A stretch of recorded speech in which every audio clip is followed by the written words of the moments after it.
আসসালামু আলাইকুম। আমাদের গরিবপুর অনেক সুন্দর।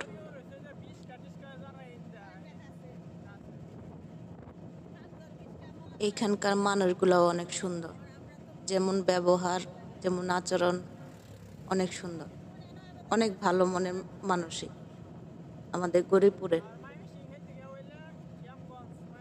দেশের যে একটা অনুভূতি তারাই বুঝবে, যারা দেশের বাইরে ছিলেন অনেক দিন, ঠিক আছে, তারাই একমাত্র বুঝবে দেশের যে অনুভূতি কি জিনিস। আসলে যে একটা কথা আছে না, যে মাসিকও পিসিকও মায়ের মতো না, এরকম নিজের দেশের মতো দেশ পৃথিবীতে কোথাও খুঁজে পাবা না, ঠিক আছে। আর বেশি দেশের জন্য অনুভূতি লাগে যারা বিদেশ ছিল, যারা ঢাকা জন্ম হয়ে বড় হয়েছে, তাদের কাছে বেশি লাগে।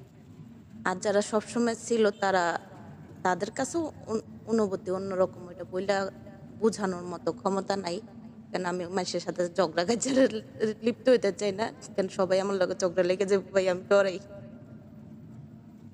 আমি এমনি ভীতু মানুষ, সবাই অন্যরকম। আমাদের জেলার মানুষগুলো অন্যরকম, একজনের প্রতি একজনের সিম্পিতি বোধ অনেক গভীর।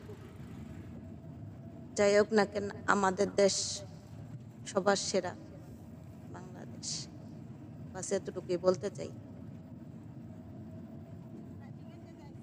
অন্যের সন্তান যেমন নিজের হয় না, এরকম নিজের সন্তান নিজেরই, অন্যেরটা কখনো নিজের হয় না।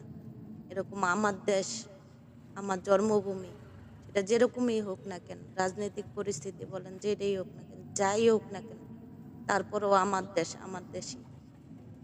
আমি অন্য দেশে যাই কখনো কোনো কিছু বলতে পারবো না, করতে পারবো?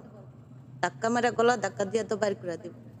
আমার দেশ আমার কাছে অনেক কিছু, অনুভূতির জায়গা। আসলে এগুলো বললে কয়ে বোঝানোর মতো কোনো ক্ষমতা নাই। যাই হোক, গরিবপুর উপজেলা আমি প্রায় সময় যাই, আমার ভালো লাগে খুব। যখন আমার কিছু প্রয়োজন পড়ে আমি যাই, তাই আর কি গরিবপুরের ভিডিও করা। যদি কোনো ভুল ত্রুটি হয়ে থাকে, যদি গরিবপুরের কেউ দেখেন, তাই ক্ষমার দৃষ্টিতে দেখবেন, এটা আগেই বলে নিলাম। দেশের বাহিরে যারা থাকে তাদের যে দেশের প্রতি কি একটা অনুভূতি কাজ করে, আসলে এগুলা বইলা বোঝানোর মতো কোনো ক্ষমতা নাই।